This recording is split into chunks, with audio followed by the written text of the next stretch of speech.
Hi guys, in this video today we're going to go over sawing, just basic techniques, what kind of blades you want, what kind of actual saws you want. So we're going to start off with these two.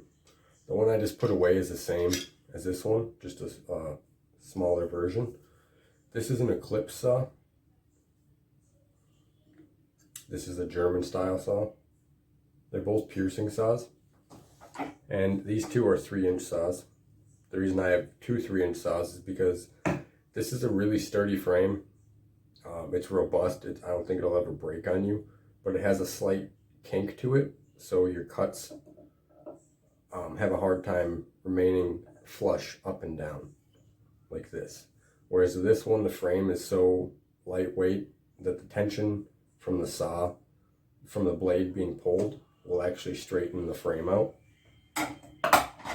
And the bigger one of these is for doing things like bangles, because if you have to cut in 6 inches, I'm sure you can imagine a 3-inch gap isn't going to go in 6 inches.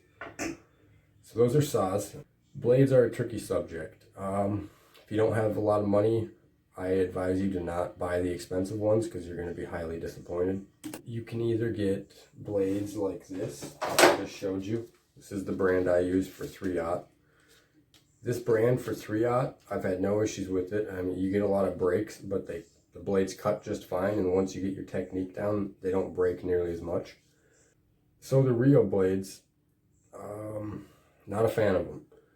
They're extremely flexible, which if you're cutting material let's show you guys. So if you're cutting material that's about that thick, the Rio blades are gonna be your best friend, but I really don't cut material that thin, ever. So the problem with the Rio blades is when you're using thick material, they're so flexible that the blade wants to wind and bind in here, and it's hard to get a straight cut. So the basics of sawing, what we're gonna do is we're going to take some wire. I'm using copper just because I don't need any silver jump rings right now. And a good tool for this is the small Stanley screw bits. You can get them in like a pack of 8, I think. Those are measured in millimeters, the flathead side of it is. So you can actually get your ID based off of which flathead mini Stanley screwdriver you choose. I have a set somewhere, I just don't know where they're at. Or you can just use a piece of metal like this. And all we're gonna do is you wanna start this as straight as you can. It's kind of hard, and you're just going to keep it flush as you wrap it. Take in mind, if you're using silver wire, it's not going to be soft like copper is, so you may need something to hold this end. What I typically would do is you get a vice grip so you can offset your teeth and hold the end of the wire right there.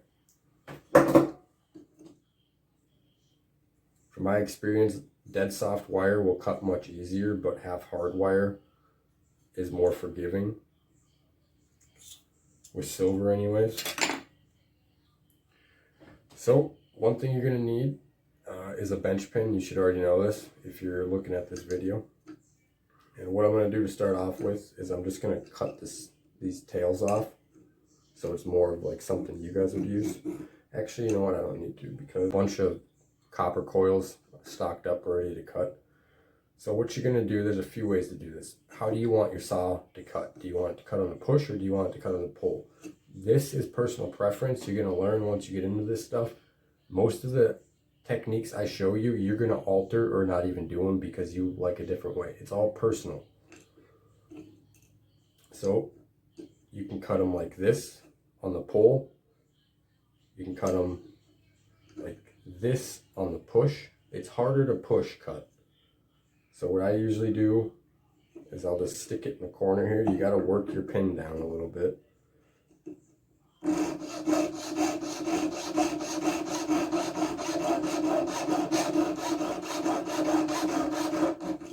Be mindful of your finger placement. These saws are not forgiving when they dig into your fingers. God blesses me and I only ever get cut with my left hand, so I don't know what to tell you, but just be careful.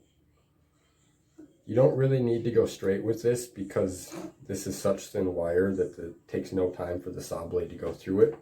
So when we go and close these together to solder them, it'll be no issue. But with a thicker wire, you really need to get this cut straight.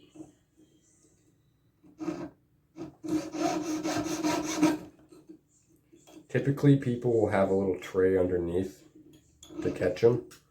And if you just saw how the wire wanted to rip out of my hand there, that's just something you have to deal with.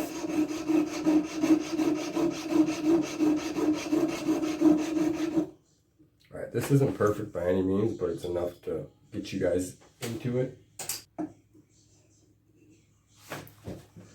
Here's what the jump ring is going to look like. Not sure how well the camera will pick this up.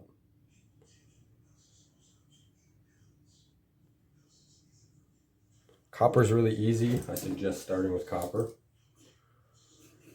It's also cheap, like dirt cheap.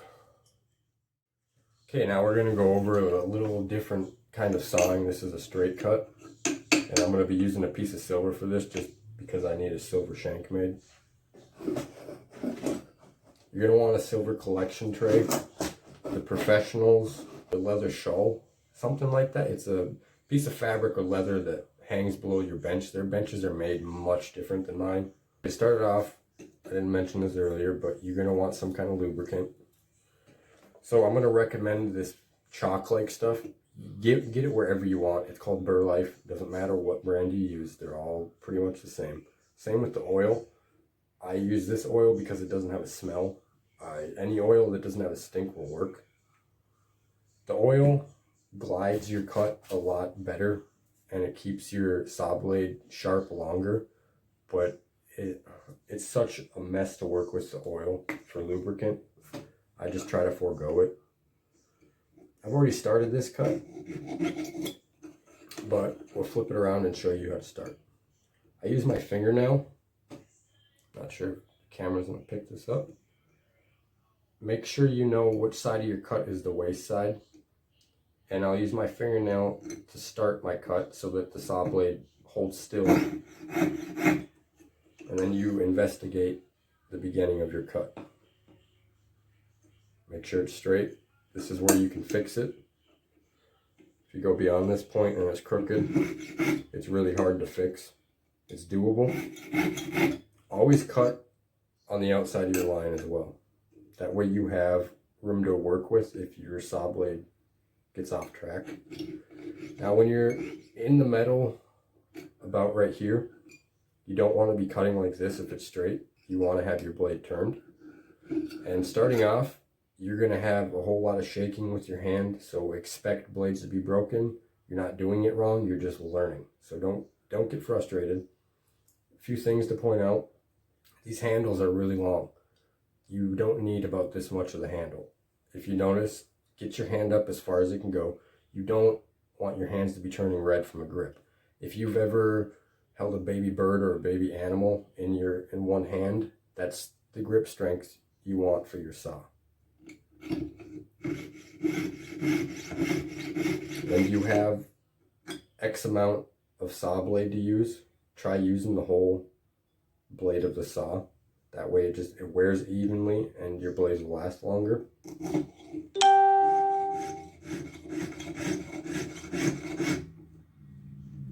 If you need to, you can clamp this piece of silver down with a C-clamp or something like it.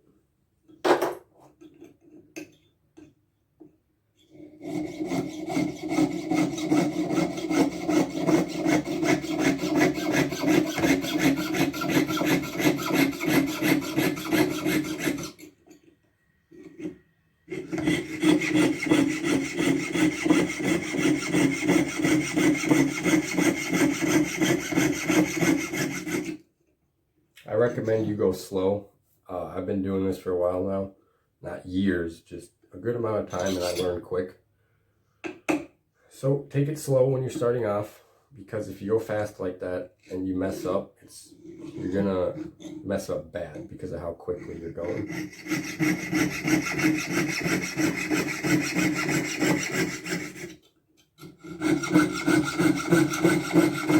again, with your finger placement, one thing that can happen, even if your fingers are in the right place, is your blade can break and then you're coming back down on the pull or back up on the push.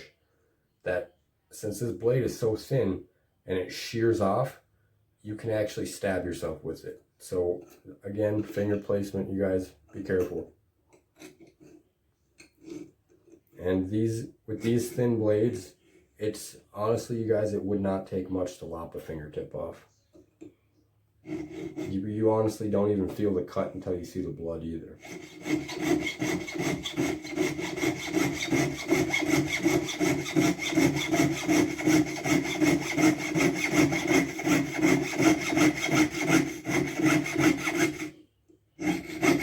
If you're coming up to the end, it gets a little tricky because your piece is going to want to slide around if you don't have a nice gap and a perfectly flat pin.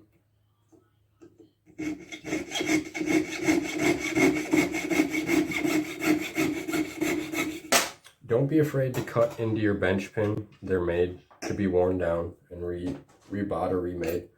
So I bought this bench pin for the setup for this iron block and the screw-on part. When this pin is worn down, I make my own out of 2x4s because they're wider and it's just that much nicer to have a wider area. And for you guys out there that insist on getting a $35 pack of saw blades, this is what a $17 pack of saw blades does. The exact same job. So you're wasting your money if you're buying saw blades from a company just because you support the company and they're expensive. Just heads up, guys. That's basic sawing. Maybe I'll do something else with some curves. So I'll give you guys a few hints right off the bat. When you're filing a round surface and it's not straight, all the information you're going to hear is going to sound wrong. They're going to tell you have a really light hand on the saw, but it's going to feel like you have to have a tight grip. They're going to tell you to turn the piece into the saw and not turn the saw, and that's going to be hard to learn because it's just easier to turn the saw into the piece, but it's less accurate than turning the piece into the saw. These are things you just need to keep in the back of your head while you're learning and bring them forth when you get comfortable with your tools. I think that's going to do it for this video. Hope you guys are having a fantastic time. Hope your life is going well. God bless you. Have a great day.